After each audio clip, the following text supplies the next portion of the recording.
tentang etos kerja dan keikhlasan dalam tinjauan Al-Quran dan Sunnah Nabi SAW secara umum dalam tinjauan Islam. Kita akan membahas dulu beberapa hal terkait tema ini. Mengapa seorang manusia itu mesti bekerja? Ini hal dulu yang harus kita garis bawahi. Kemudian bagaimana cara bekerja yang baik? Kemudian yang ketiga, seperti apa pekerjaan itu punya nilai di hadapan Allah Subhanahu wa Ta'ala? Karena penting kita pertanyakan, jangan-jangan puluhan tahun kita bekerja, kita tidak punya nilai, tidak punya bekal dalam penilaian Allah Subhanahu wa Ta'ala. Sedangkan hukum mengatakan perpindahan keberadaan kita di setiap tempat itu membutuhkan bekal. Anda sekarang terhubung dengan kita tadi dikatakan se-Indonesia. Sekarang kalau mau rapat dari Jakarta ke Bandung atau misalnya ke Medan, ke Surabaya, bukankah butuh bekal kita untuk berpindah kepada tempat itu?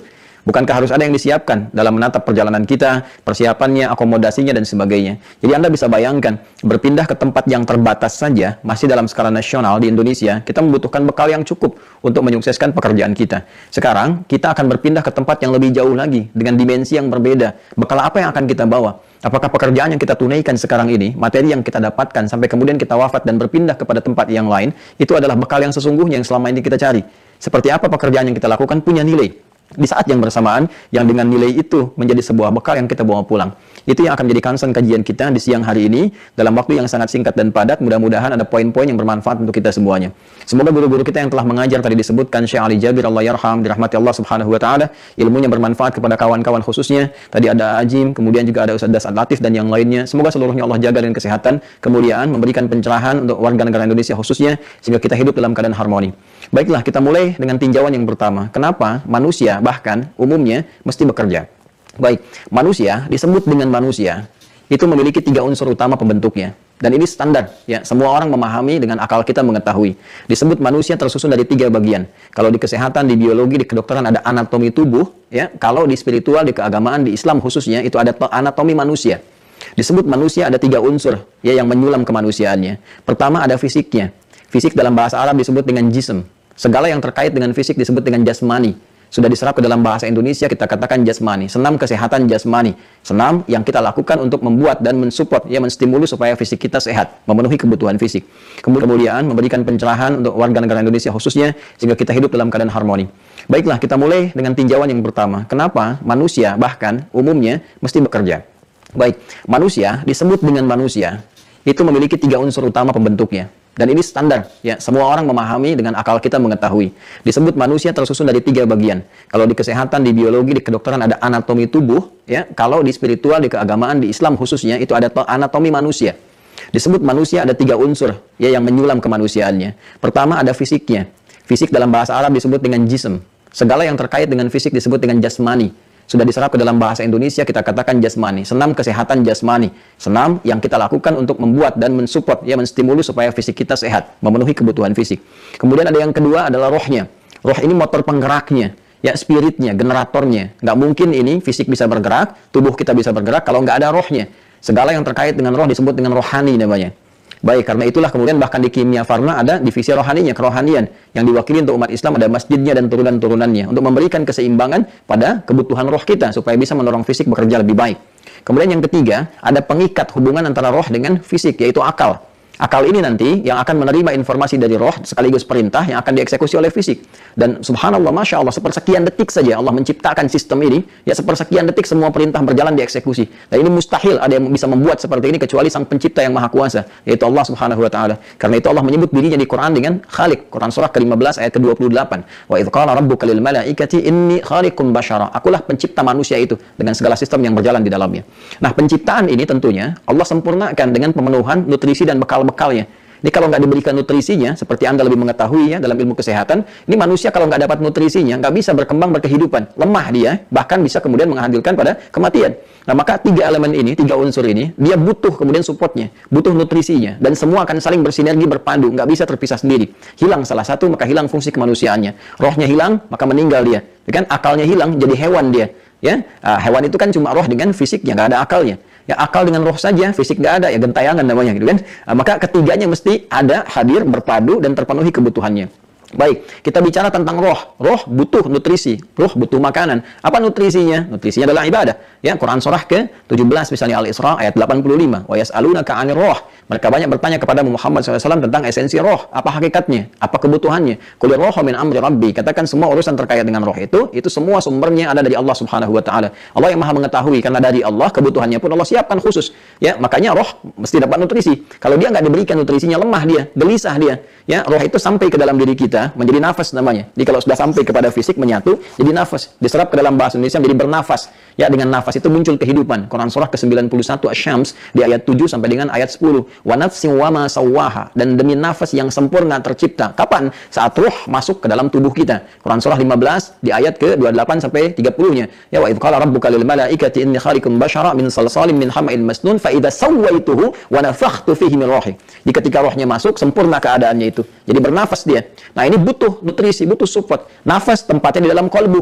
Ya, kolbu. Di dalam kolbu inilah ada unsur kehidupan kita, bukan hati dalam konteks fisik ya, tapi ini titik spiritual yang menggerakkan kehidupan kita. Di kolbu ini, teman-teman sekalian, saudara-saudariku, itu bersemayam nafas di dalamnya. Kalau enggak kita berikan nutrisinya, maka dia bisa menjadi melemah, bahkan bisa berpenyakit. Maka muncul yang disebut dengan penyakit hati, malas, gelisah, ada ria, ada sombong, ada iri hati, dengki. Itu penyakitnya penyakit spiritual, roh di dalamnya, penyakit hati. Nggak bisa diobati dengan obat-obat fisik. Ya, dengan da itu penyakit fisik, yang menyerang hati itu penyakit hati namanya marad, fi qulubihim marad. Quran surah kedua ayat ke-10. Anda nggak bisa datang ke rumah sakit untuk mengobati penyakit hati karena beda tinjauannya. Nggak ada di rumah sakit misalnya poliria, poli iri hati, poli gelisah, nggak akan ketemu kan? Ya kan? Itu kaitan dengan fisikal. Maka di situ kita dihidangkan menu-menu ibadah. Ya, ada menu-menu seperti apa misalnya sholat, interaksi dengan Al-Quran, puasa, haji, itu memberikan kemudian support kepada roh, nutrisi untuk roh. Nah, setelah dapat nutrisi itu ada ketenangan dalam jiwa. Ketenangan ini yang membimbing kita untuk berkreasi dalam kehidupan. Karena itulah ketika ibadah kita diminta untuk menunaikan dengan sempurna dan hasilnya ketenangan. Ya, ketenangan itu bermanfaat untuk hati. Quran surah ke-13 ayat ke-28. Ala bidzikrillahi tatma'innul qulub. Yakinkan pada dirimu dengan berzikir, dengan beribadah kepada Allah, dampaknya ke hati menjadi tenang. Supportnya kepada fisik menjadi kuat. Baik, kemudian juga akal kita butuh nutrisi, teman-teman sekalian. Apa nutrisinya? Pengetahuan, ilmu, penting bagi kita belajar. Karena itu banyak ayat-ayat turun mensupport kita supaya menajamkan pengetahuan untuk membimbing fisik beraktivitas. Anda nggak mungkin bisa bekerja secara fisikal kalau nggak ada basic ilmunya. Kan untuk masuk kimia farma juga mesti ada ukurannya. Parameter pertamanya apa? Ilmu. Apa ijazahnya? Apa background pendidikannya? Ya, karena itu ayat pertama turun Iqra, baca. Afala tatadakkarun, afala tatafakkarun, afala tadabbarun. Apakah engkau tidak banyak menganalisis, banyak mengamati, banyak mencerna, banyak belajar, banyak meriset? Itu banyak ayat di Al-Qur'an mensupport kita untuk memenuhi nutrisi akal kita supaya logikanya jalan, ya. Logika itu kan nggak mungkin bisa digunakan kalau nggak ada support data. Data berubah menjadi informasi, informasi berubah menjadi pengetahuan. Dan inilah nutrisi yang dibutuhkan oleh akal. Sama fisik, kalau ini kita sudah paham semua. Fisik pun butuh nutrisi, butuh makanannya. Kalau nggak diasupi dengan makanan yang benar, gitu kan, dengan nutrisi yang sehat, yang baik, tentu akan lemah juga. Ya, sama, akan lemah, mungkin sakit, mungkin juga akhir kehidupannya akan tiba, meninggal dunia. Karena itu turun ayat-ayat mensupport kebutuhan fisik. Apa di antaranya? Turun Quran surah kedua Al-Baqarah ayat 168. Ya, karena Allah pencipta manusia, maka Allah turunkan pula hukum umum. Ya, hukum universal yang semua manusia mau muslim atau bukan pasti nggak akan bisa berlepas dari hukum ini. Ayatnya mengatakan Quran surah kedua ayat 168. Ya ayyuhan nasu, hai semua manusia tanpa kecuali. Nanti kalau spesifik untuk orang yang telah beriman, umat Islam khususnya, nanti panggilannya spesifik menggunakan kata iman. Ya ayyuhalladzina amanu. Itu menunjukkan hal yang khusus. Tapi kalau hukumnya berlaku umum, maka Allah panggil dengan kata ya ayyuhan nas, semua manusia tanpa kecuali. Panggilannya menjangkau semua kawasan pakai ya. Disebutkan 360 kali dalam Al-Quran, ya kan? Dimanapun Anda berada, merasa jauh, merasa dekat, ya semua ayat ini berfungsi untuk seluruhnya. Ayyuha disebutkan 150 kali dalam Al-Quran, memberikan hukum kekuatan sekaligus pengingat. Kata Allah, aku tegaskan, aku ingatkan. Semua manusia itu perlu memenuhi kebutuhan fisiknya. Kulu mimma fil ardi halalan thayyibah. Silahkan Anda berpetualang di bumi, cari background macam-macam, bekerja sesuai dengan passionnya. Nah, pada dasarnya ketika bekerja itu tujuan utamanya apa? Salah satunya untuk memenuhi pokok kebutuhan fisik. Yang paling dasar itu apa? Makan. Ya kan? Makanya ketika ditanya mau kemana Pak, Bu, kan kita jawab dengan metode kiasan sinekdok pas prototo. Disebutkan sebagian mewakili keseluruhan. Mau mencari sesuap nasi, gitu kan? Padahal yang dicari satu rice cooker, cari sandang, cari pangan, cari papan. Tapi yang pokok itu kan untuk makan. Ya, itu bahasa Arabnya kulu. Silakan cari makan untuk memenuhi kebutuhan fisik. Mimma fil ardi, di tempat yang kau bisa pijak. Jadi tersebar di bumi silakan. Nggak ada di Bandung ke Jakarta, nggak ada Jakarta ke Medan, nggak ada Medan di Surabaya. Terus dicari sampai ke luar negeri untuk mendapatkan kebutuhan apa? Fisik. Dengan cara bagaimana? Halalan, mencari dengan cara yang legal. Kalau tidak legal bermasalah nanti. Makanya perhatikan hukumnya. Di keluarga besar kimia farma ada aturan ikuti. Tidak diikuti aturannya bermasalah. Di tata negara kita ada aturan, diikuti. Tidak diikuti bermasalah. Di hukum syariat kita pun ada aturan, ya kan? Maka diikuti. Kalau tidak bermasalah secara spiritual. Maka di sini halalan kalau sudah dapat kemudian yang dihasilkan itu dapat gaji, dapat honor, dapat macam-macam dengan cara yang benar, maka salurkan itu untuk mencari yang dibutuhkan oleh fisik. Ya, thayyib itu kebutuhan untuk menguatkan fisik. Jadi kata Al-Quran, nggak semua yang diinginkan itu mesti didapatkan. Kita ingin, tapi nggak baik buat tubuh. Alangkah lebih bagus kalau mencari yang lain sesuai dengan yang dibutuhkan. Itulah konsepsi halalan thayyibah. Jadi fisik itu butuh penguatan nutrisi, kemudian akal juga butuh penguatan nutrisi lewat pengetahuan, roh juga butuh. Nah, bagaimana cara yang ideal kita memenuhi kebutuhan itu dalam konteks kita mencari, mendapatkan ya kebutuhan fisik, tapi juga ada kebutuhan rohnya terpenuhi, sekaligus akalnya juga sempurna. Ini akan kita padukan melalui semangat yang kuat. Dalam bahasa Yunani disebut dengan ethos. Ethos itu kan watak, karakter, semangat yang tinggi. Kita tarik ke pekerjaan. Pekerjaan itu kan pengamalan dari perintah Al-Quran. Ya, kata kerja, verb. Ya, kata perintahnya muncul. Ya, kulu, silahkan kau beraktivitas, silahkan bekerja. Bagaimana kerja yang menimbulkan semangat? Seperti apa konsepsinya? Dan saat yang bersamaan, pekerjaan yang dilakukan memenuhi kebutuhan spiritual yang dengan bekal itulah dibawa pulang menghadap kepada Allah Subhanahu wa Ta'ala. Jadi kalau cuma bekal fisik masuk ke mulut, ya kemudian keluar jadi kotoran dan selesai. Yang dipakai pun akan usang. Baju yang dipakai saat balita, apakah sekarang dikenakan saat menjadi petugas di kimia farma dengan jabatan-jabatan tertentu? Kan tidak. Jadi semua yang kita kenakan akan berakhir. Bahkan di kain kafan itu pun nggak ada kantongnya. Apa yang kita cari sekarang nggak bisa dikantongi lagi gitu. Lantas pulang ke akhirat cari bekal apa? Sekarang pertanyaannya seperti saya sampaikan di awal tadi kajian, apakah pekerjaan yang kita kerjakan sampai detik ini punya nilai untuk dibawa pulang? Ini yang kemudian kita turunkan bagaimana etos kerja dalam Al-Quran serta seni keikhlasan dalam menatap pekerjaan. Baik, ini sebagai pembuka di mukaddimah. Sekarang kita masuk kepada intinya setelah kita memahami gambaran aktivitas yang kita kerjakan. Nah, semua yang kita lakukan inilah sebagai fungsi khalifah di bumi. Ya, ini yang dimaksudkan di Quran surah kedua Al-Baqarah di ayat ke-30. Dan ini sangat istimewa. Fungsi besar manusia membawa risalah ke bumi itu sebagai khalifah di tempat yang dipijak. Quran surah kedua ayat 30, wa idh qala rabbuka lil malaikati, dan ketika Rabbmu Muhammad SAW berfirman ya kepada kalangan malaikat dan sebagian jin yang ada pada saat itu, diviralkan firman-Nya ini, ingat ya, pahami ya kata Allah.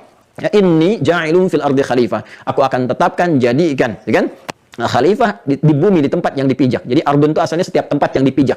Jadi Anda mau ke Bandung, ke Bogor, kemanapun, begitu memijak sesuatu, Anda menjadi khalifah. Apa itu khalifah? Ya, saya sedikit dulu terangkan dengan cepat. Khalifah itu setidaknya punya dua arti utama. Pertama dari kata khalafa, yang saling menggantikan. Jadi sistem kehidupan di dunia ini, di bumi ini nggak abadi. Semua saling menggantikan. Di keluarga saling menggantikan. Ayah, ibu, selesai, purna gitu kan. Meninggal, muncul anak menggantikan. Visi misi hidupnya di keluarga. Muncul cucu dan sebagainya. Anda di pekerjaan nggak akan selamanya ada di situ. Akan saling menggantikan. Sekarang direktur keuangannya A, besok B. Sekarang pimpinannya A, besok B. Ya, ada purnanya. Itu sistem kehidupan kita demikian. Makanya ketika diberikan amanah, jabatan pekerjaan, maka muncul makna yang kedua. Khalifah itu berarti sifat untuk memakmurkan. Ya, sifat untuk menyukseskan. Makmur itu dari kata amara, sesuatu yang bermanfaat. Ya, makanya usia kita disebut umur.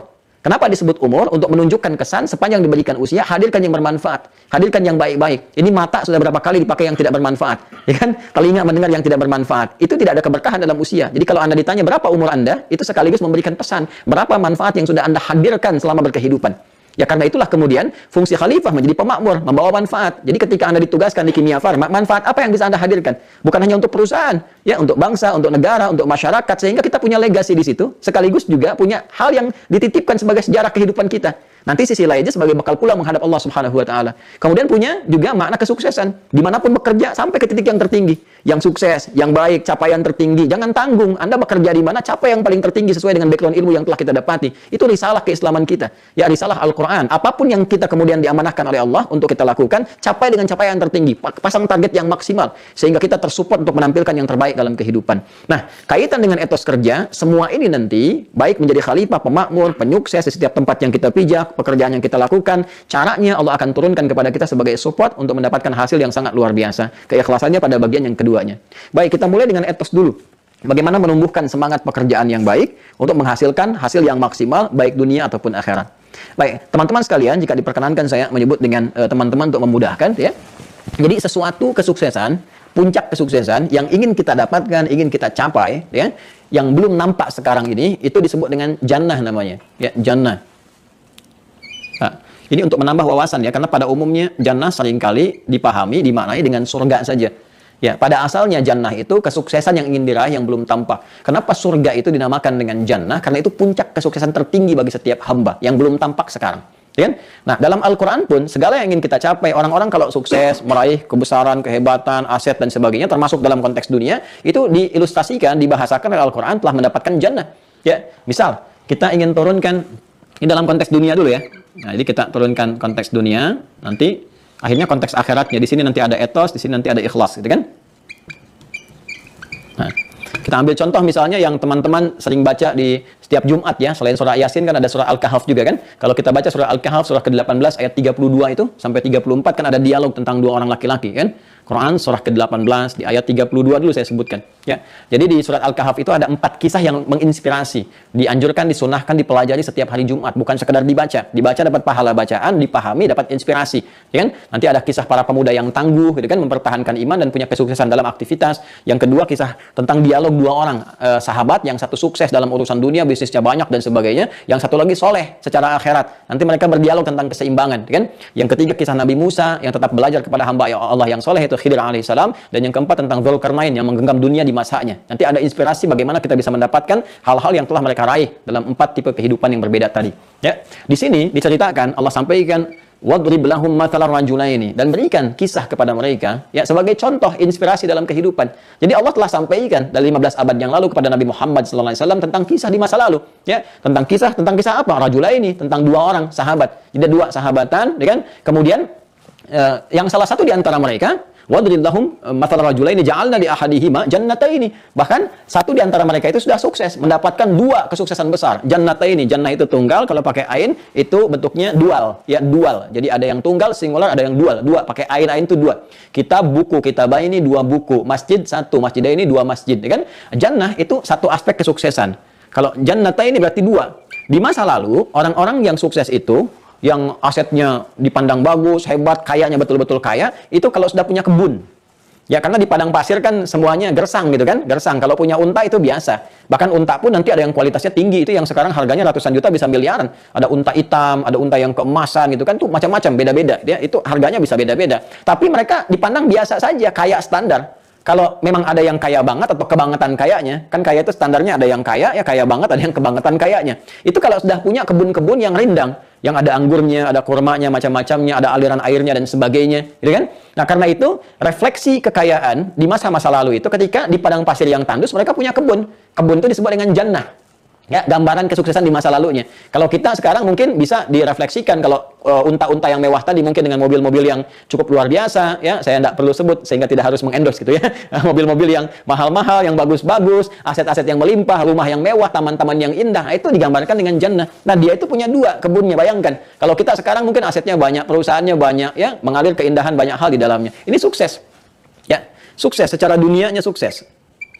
Baik. Namun nanti punya persoalan dalam persoalan akhiratnya. Nanti ini kita bahas kemudian. Ya. Tapi apa standar kesuksesan yang bisa diraih? Ya, sehingga dia bisa mendapatkan apa yang dia hasilkan itu. Ya. Nah, ini masih dalam konteks dunia. Jadi kalau kita masih bicara etos dan kita kaitkan dengan keduniaan, ini hanya akan terbatas kalimatnya pada kerja saja. Makanya kalimat etos seringkali disandingkan dengan pekerjaan. Etos kerja, semangat, ya kan? Kerja, kerja, kerja. Nah, kalau kita ingin berhasil dari pekerjaan saja dalam konteks dunia, maka standar sekali ukurannya. Ya, apa itu? Nah, pindah kita kemudian ke Quran, surah ke-3 Ali Imran, ayat 142. Jawabannya. Baik, perhatikan kalimatnya. Am hasibtum an tadkhulul jannata walamma ya'lamillahu alladhina jahadu minkum wa ya'lamas sabirin. Ini standar umum. Apa Anda duga Anda akan sukses begitu saja, termasuk dalam konteks pekerjaan Anda sekarang, ya kan? Di kimia farma, apakah akan menghasilkan target yang telah Anda tentukan di awal, sukses tiba-tiba, kemudian kan dapat meraih ini capaian, kemudian dapat tercapai dengan bagus, targetnya maksimal. Apakah mudah itu diraih seperti membalik telapak tangan? Ya, apalagi pengen surga gitu kan, yang dimensinya berbeda, yang lebih besar lagi tingkatannya, apakah mudah begitu saja didapatkan? Ya, walamma ya'lamillahu alladhina jahadu minkum wa ya'lamas sabirin. Sementara belum tampak pada diri kalian, kata Allah Subhanahu wa taala, sementara belum tampak pada diri kalian kesungguhan, keseriusan untuk bisa meraih itu semua. Jadi kalau cuma syaratnya untuk berhasil, sukses, ya kan, meningkatkan etos kerja kita supaya kita bisa meraih hasil yang didambakan dalam konteks pekerjaan, maka petunjuk Al-Qur'an sederhana. 1, kerja yang sungguh-sungguh, yang serius. Ya, ini dari kata al-juhdu turunannya. Cintai pekerjaan Anda. Ini rumus standar. Semua orang mengatakan kalau Anda pengen kerja yang sukses, ya Anda serius. Cintai pekerjaan Anda, hormati apa yang diamanahkan kepada Anda, gitu kan? Nah, ini juhdu. Turunan dari kata juhdu nanti ada 3. Nanti ini yang kemudian merangkai menjadi kata jahadu bentuk jama. Yang pertama, ya, itu yang disebut dengan ijtihad, kesungguhan dalam merencanakan, ya, mapping, punya rencana, punya visi, ya.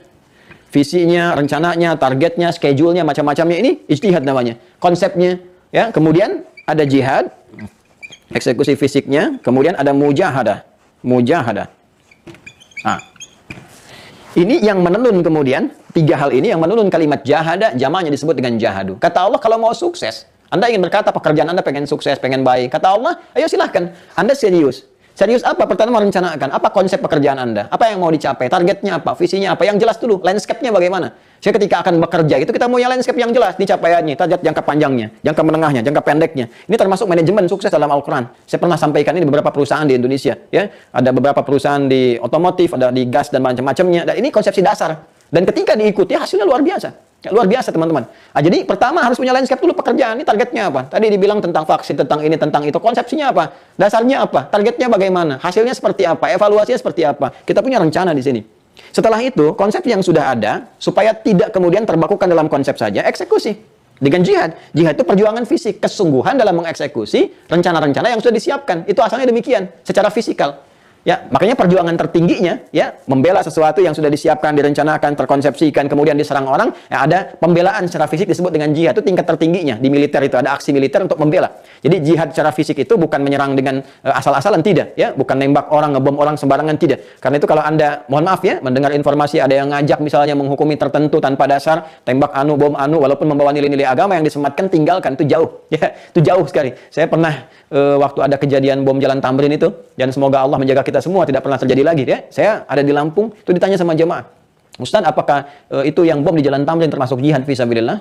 Saya bilang, Mas, sependek pengetahuan saya, jihad fisabilillah itu jihad di jalan Allah, bukan di Jalan Tamrin. Ya. Jadi ada konsepsinya, ya, ada ukuran-ukurannya gitu, ada kaidah-kaidahnya. Jadi jihad itu asalnya dia maknanya punya makna umum, nanti spesifiknya terkait dengan pembelaan izzah. Ya, yang dimotivasi oleh spirit agama, nanti bonusnya itu terkait dengan aspek kehidupan kita, seperti kemerdekaan yang pernah kita dapatkan. Saya bahas kemarin tentang korelasi makna jihad, perjuangan dengan melahirkan kemerdekaan. Sampai diapresiasi di preambul Undang-Undang Dasar 1945 atas berkat rahmat Allah yang Maha Kuasa, gitu kan? Jadi kita pengen, dan dengan didorongkan oleh keinginan luhur, pengen kita merdeka, keinginan luhur. Ya, beratus-ratus tahun, sudah masanya lama, tapi rahmat dan berkat Allah belum turun. Begitu kita berjuang dengan sungguh-sungguh, turunlah itu. Nah, dalam konteks umum kepekerjaan, perjuangan fisik untuk mengeksekusi ide kita, itu disebut jihad juga. Karena itu kalau Anda niatkan sebagai ibadah, itu dinilai sebagai jihad. Jihad yang standar nantinya. Ada pahalanya. Begitu keluar. Nah, ini perjuangan fisiknya. Di sini diterapkan job desk-nya apa. Kemudian eksekusinya bagaimana dan sebagainya. Terus jangan dikira ini mudah. Ya, kadang-kadang ada tantangan yang muncul dalam jiwa kita juga. Ya, perjuangan untuk mengatasi sikap emosional kita. Mungkin ada beda pendapat, kadang-kadang malas, kadang-kadang gelisah, gitu kan? Kadang-kadang nggak stabil perasaan diri kita, ada pesimis, gitu kan? Melihat nih kayaknya prospeknya nggak bagus, terjadi kegelisahan dan sebagainya. Nah, ini perjuangan mengelola diri kita. Emosi kita disebut dengan mujahadah namanya. Ya, ini aspek emosinya, perjuangan mengelola emosi kita, perasaan kita, jiwa kita. Ini kalau kita bisa kelola ini semua, ya, emosinya bagus, saling mengikat dengan baik, nggak ada nanti kecemburuan antara staf satu dengan yang lainnya, ada bagian divisi tertentu yang memberikan ketenangan kepada jiwa, pekerjaan ditata, evaluasinya bagus, ada R&D-nya, research and development-nya, kemudian ada evaluasinya, semua bergerak bersamaan, sungguh-sungguh, tinggal satu poin lagi, sabar. Ya, Anda kerjakan dengan baik, prosesnya dijalani dengan maksimal, ditunggu, sabar, telah berikhtiar, muncul wa ya'lamus sabirin, ditutup dengan sabar. Dan semua konsepsi ini dikerjakan oleh siapapun, mau yang beriman, yang tidak beriman, ini serius dikerjakan sukses. Ya, betapa Thomas Alva Edison, berapa banyak percobaan, kemudian dia bersabar dengan itu, ya kan? Dan dia menghasilkan sesuatu yang sekarang kita bisa rasakan. Kalau kita mau mengambil non-muslim sebagai contoh, ya, kalau yang muslim banyak sekali, bahkan jadi inspirasi ke barat. Bagaimana Avicenna itu sabar dari mulai menghafal Quran, dari mulai belajar otodidak, kemudian sampai ke belajar di kedokteran, sampai sekarang menginspirasi.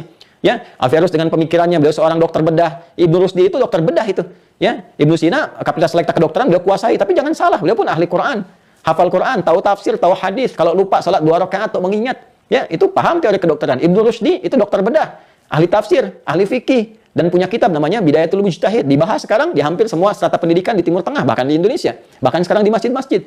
Ya, kita punya Al-Kindi, Al-Khawarizmi, Al-Battani, itu kan, Jabir bin Hayyan dan sebagainya. Itu kalau kita serius, sukses.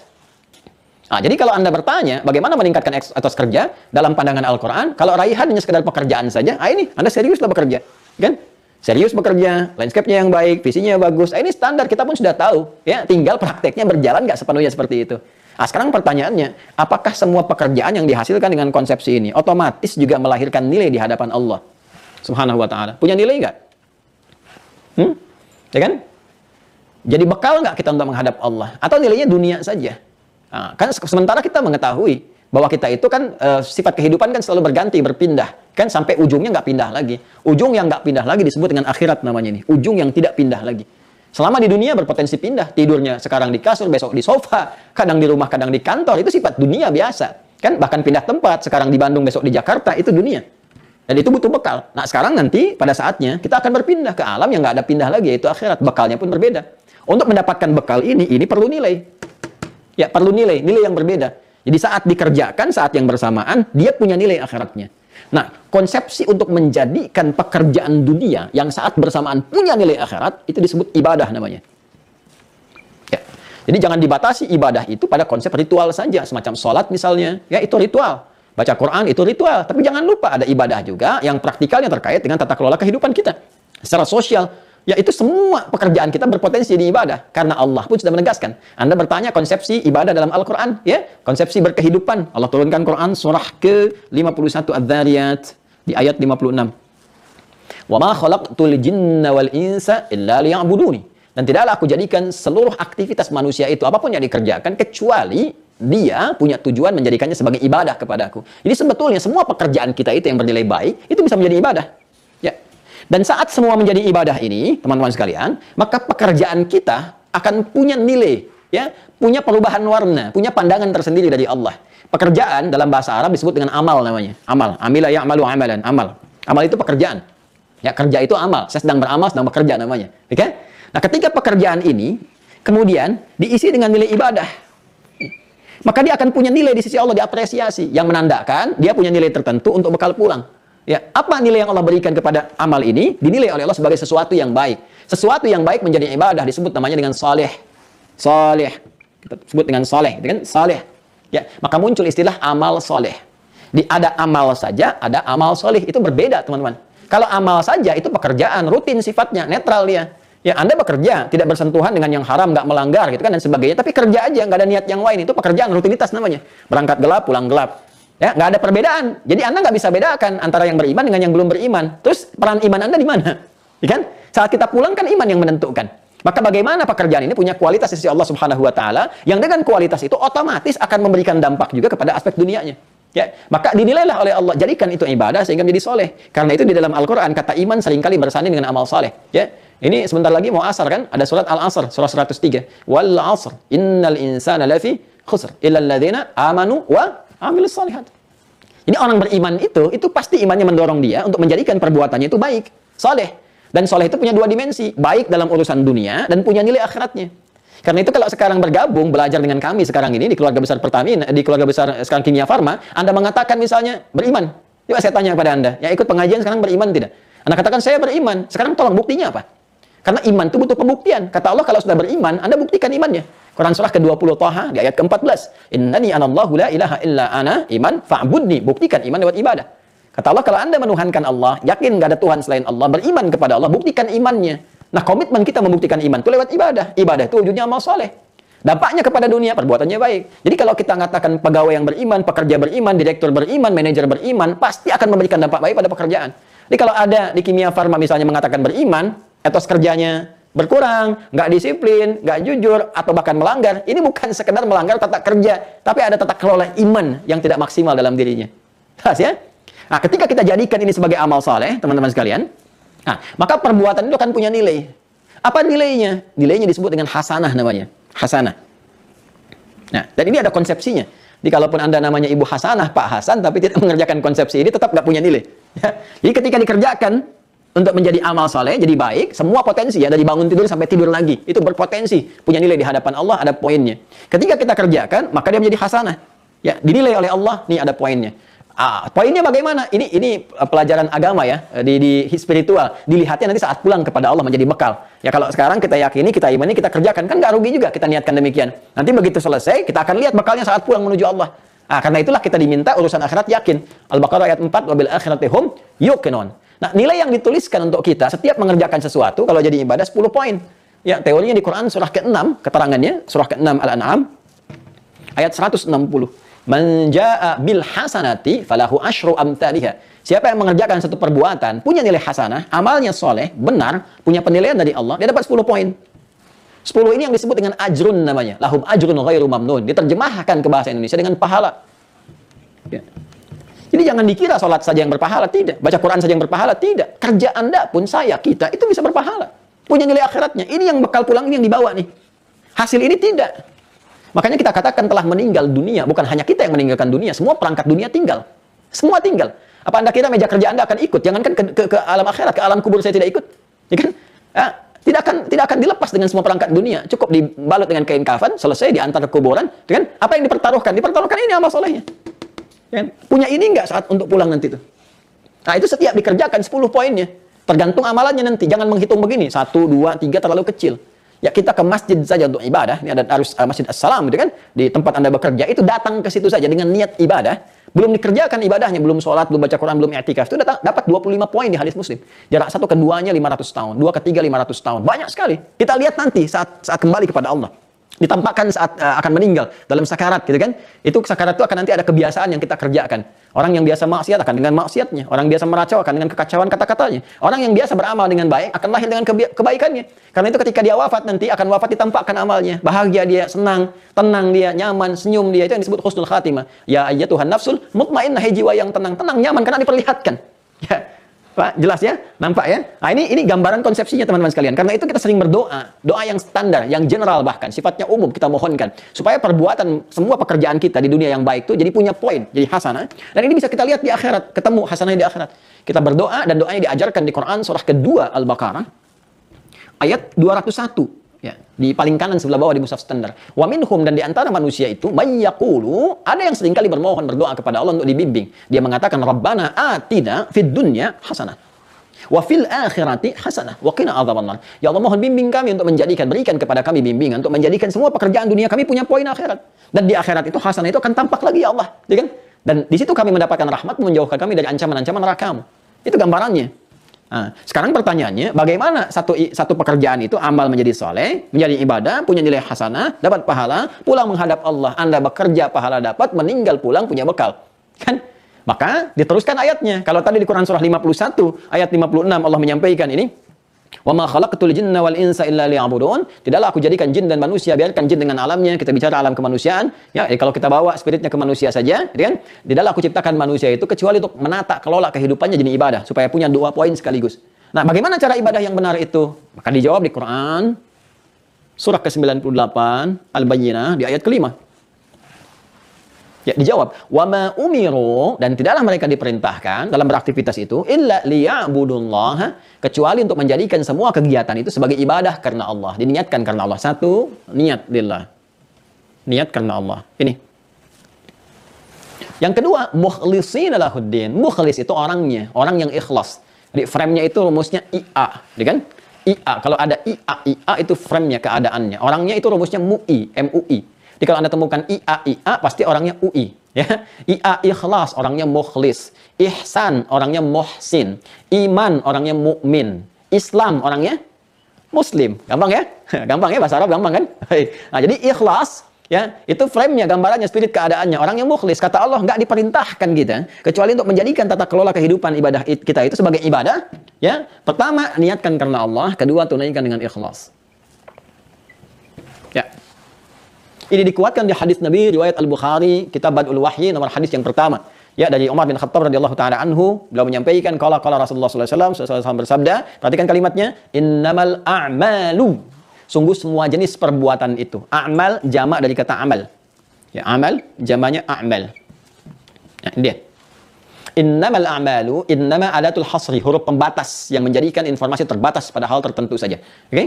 Baik, innamal a'malu, sungguh semua pekerjaan itu yang kita tunaikan yang baik-baik, ya, terbatas bin niat kepada niatnya. Jadi, semua pekerjaan kita itu akan menjadi apa dinilai oleh Allah bergantung pada niat kita. Ya? Walikulli imri'in ma nawa, innamal a'malu bin niat, ya. Sungguh semua amal pekerjaan bergantung kepada niatnya. Ya, dan dari semua yang kita kerjakan itu akan dihisab berdasarkan niatnya masing-masing. Maka, rumus pertama untuk menjadikan pekerjaan itu menjadi ibadah, apapun itu selama dia baik, maka niatkan untuk Allah. Bekerja lillah. Ya, bukan hanya mencari dunia. Jadi kalau cuma sekedar cari dunia, jangankan kita yang beriman, yang belum beriman pun itu bisa melakukan itu. Mesti ada bedanya. Ya betul, nanti feedbacknya dunianya dapat. Ya karena nanti meniatkan karena Allah berarti menjaga hukum-hukum Allah. Ya nggak sembarangan akan kelihatan. Saya bekerja niat karena Allah, bukan cuma mencari pekerjaan, dapat gaji, dapat posisi. Kalau itu hanya sekedar dunia, itu standar dari yang pertama. Yang lain juga bisa. Tapi kita merubah cara kerja kita di divisi manapun Anda bekerja. Niatkan karena Allah. Begitu diniatkan karena Allah, maka semua yang dikerjakan dapat poin tadi. Dan hukum berlaku. Apa yang berlaku dalam hukum itu, Anda akan tampakkan niat itu lewat perilaku. Maka ketika Anda lakukan pekerjaan itu karena niat karena Allah, Allah katakan, kamu ya, adil dalam pekerjaan. Jujur dalam bekerja. Jangan korupsi, jangan menipu, kan? Jangan berbuat curang. Ayatnya ada semua. Bahkan nanti ada surah Al-Mutaffifin, kan? Untuk yang perbuatan curang dilarang. Ada ayat jangan korupsi di Al-Maidah itu. As-sariqu was-sariqatu faqta'u aydiyahuma jazaa'an bima kasaba. Kan? Kalau korupsi, kalau engkau mencuri, lebih baik potong tangan aja deh kata Allah. Kan? Ini sindiran yang tajam sekali karena tangan diciptakan bukan untuk berbuat buruk kata Allah. Kan? Jadi kalau orang benar-benar niat ibadah, nggak akan tergerak untuk nyogok, nggak akan tergerak untuk korupsi, ngambil yang tidak berhak dan sebagainya. Bekerja, etos kerjanya naik tinggi. Jadi dengan ikhlas, dengan kita berniat benar karena Allah itu feedbacknya kepada aspek dunia itu akan tinggi. Silahkan Anda lacak dalam sejarah, dan ini pelajaran terbaik kita. Semua orang-orang Islam yang beraktivitas, kan? Dengan semua niat pekerjaan lillah, sukses. Mau jadi apapun, birokrat, diplomat, pengusaha, pedagang, macam-macam. Yang Utsman bin Affan sukses, Abu Bakar As-Siddiq sukses, Abdurrahman bin Auf sukses. Itu kalangan-kalangan para niagawan, kan? Ya, para hartawan yang sangat luar biasa. Dan itu dahsyat. Hartanya datang terus, sukses bisnisnya dan sebagainya. Ya, kapan mereka bisa sukses? Ketika meniatkan pekerjaannya karena Allah. Itu omsetnya 2 kali lipat, bahkan berlipat-lipat dari ketika mereka sebelum beriman. Apapun itu, pengetahuan ada, yang di militer ada, ya macam-macam, semuanya sukses, bahkan membangun peradaban. Ya, Spanyol, Andalusia, ketika sukses, 7 abad jadi peradaban, mercusuar dunia, terutama ke Eropa pada masa itu. Ya, apa yang menjadikan itu sukses? Kan awalnya dunia juga ada, dibangun ada, arsitek banyak, tapi ketika nilai iman masuk, diniatkan karena Allah, berubah. Sesuatu yang dahsyat dan makmur. Ya, karena hukum dijaga. Itu nikmat pekerjaan demikian. Kalau nggak percaya silahkan praktekkan sesama muslim di Kimia Farma, teman-teman. Jaga, gitu kan? Niatkan sebagai ibadah, jaga hukum-hukum Allah dengan benar yang standar dalam kehidupan. Ya, saling bersabar, mengingatkan kepada kebaikan, saling motivasi, saling support, saling membantu. Di Al-Maidah itu kan, ya jelas konsepsinya, wa ta'awanu 'alal birri wat taqwa, saling membantu pada kebaikan. Mungkin divisi ini butuh bantuan kita tolong dengan niat ibadah, saling mensupport, kuat. Ya. Kemudian kita jaga supaya ini tidak luntur. Tepikan segala hal yang bisa mengotorinya. Kalau saya gambarkan, saya punya misal air bening, dan tercampur ada pasir misalnya. Kemudian saya ingin ekstrak supaya ini keluar. Ya, nggak bercampur lagi, saya keluarkan tuh, saya pisahkan. Nah, itu ketika saya tanggalkan, saya pisahkan, saya hilangkan, ya, sehingga menjadi murni, bersih lagi, itu khalis namanya. Khalis. Prosesnya disebut akhlas. Sifatnya disebut ikhlas. Jadi ikhlas itu asalnya membersihkan, menghilangkan segala campuran-campuran yang bisa memberikan warna, memengaruhi atau merubah pada sesuatu yang bening, yang murni sebelumnya. Jadi kalau kita bicara ikhlas dalam meningkatkan etos kerja, bekerja karena Allah Subhanahu wa taala, maka ikhlas dalam menjaga niat kita. Ikhlas dalam menjadikan pekerjaan sebagai ibadah. Jadi, ketika Anda diberikan amanah misalnya di Kimia Farma atau dalam tugas manapun, ya, saya mau meningkatkan etos kerja, ikhlas, maka mulai tunaikan dengan semangat, tatibnya apa, capaiannya apa, niatkan sebagai ibadah, hukum Allah dijaga. Ada hukum yang terkait dengan sosial di pekerjaan kita, gitu kan? Maka ini nggak boleh, jangan lakukan. Ya, jangan khawatir teman-teman sekalian, rezeki itu udah diatur. Rezeki yang belum diatur, rezeki sudah diatur. Yang belum jelas itu keberkahan dan muara hidup kita. Anda mau mengerjakan dengan cara apapun, dapatnya nggak akan mengurangi kuantitas yang sudah Allah tetapkan. Cuman kualitas yang berbeda. Ya, jadi kalau kita kerjakan dengan jujur pun, Allah telah atur rezeki itu tetap. Semua manusia dapat bagiannya sempurna sampai kita meninggal. Ada yang 1 miliar, 100 miliar, 1 triliun. Kelihatan di awal banyak dapat itu sama aja, nggak akan melebihi kuota yang telah Allah tetapkan. Cuma keberkahannya akan beda. Ya, jadi disitulah kemudian Allah berikan keberkahan. Kalau keberkahan itu datang sudah tenang, nyaman, tata kelola hidup pun menjadi tentram luar biasa. Jadi ini gambaran singkat bagaimana meningkatkan etos kerja kita di divisi manapun, jenis pekerjaan apapun yang kita lakukan, dan kemudian bagaimana pekerjaan itu punya nilai di sisi Allah dengan keikhlasan yang kita tanamkan berdasar niat yang kita lakukan, menjadikan pekerjaan sebagai ibadah karena Allah Subhanahu wa taala. Ini mungkin terlihat biasa. Apalagi bagi Anda yang siang itu kan nggak mudah ya untuk bisa belajar. Jadi saya mengapresiasi ini. Nggak mudah untuk bisa belajar, menyimak, itu nggak mudah, tantangannya banyak.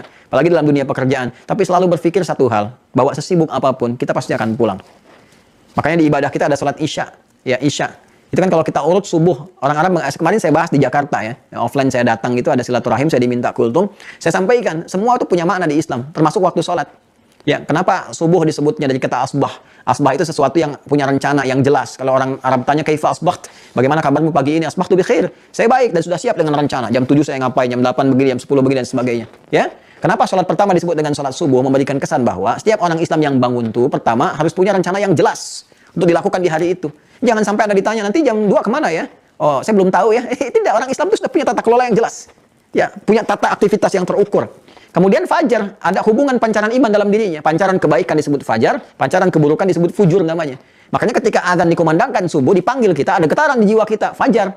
Kenapa kemudian kita datang kepada Allah dulu? Kita punya rencana yang kita siapkan. Kan kita nggak tahu Allah ridho atau tidak. Ya, lancar atau tidak. Makanya kita bawa dalam sholat, mohon kepada Allah. Minta kemudahan, minta bimbingan, minta kelancaran. Dalam sujud kita minta. Karena itu bahkan berdiri pun kalau benar hadis qudsi yang mengatakan wa idza qala al-'abdu iyyaka na'budu wa iyyaka nasta'in, kalau hamba berkata iyyaka na'budu wa iyyaka nasta'in dalam salat, sekarang kami salat ya Allah, kami menyembahmu dan kami ini punya rencana, punya masalah begini, mohon ya Allah solusi. Kata Allah dijawab di hadis qudsi, hadza baini wa baina 'abdi wa li 'abdi ma sa'al. Ini komitmen perjanjian antara aku dengan hambaku. Kalau hambaku benar salatnya memohonnya, aku berikan apa yang dia minta. Jadi hikmah ya dari salat subuh kita datang itu, kita membawa rencana kita supaya Allah berikan persetujuan. Kemudian sampai siang datang, sudah terang, ya siang itu bahasa Arabnya nahar.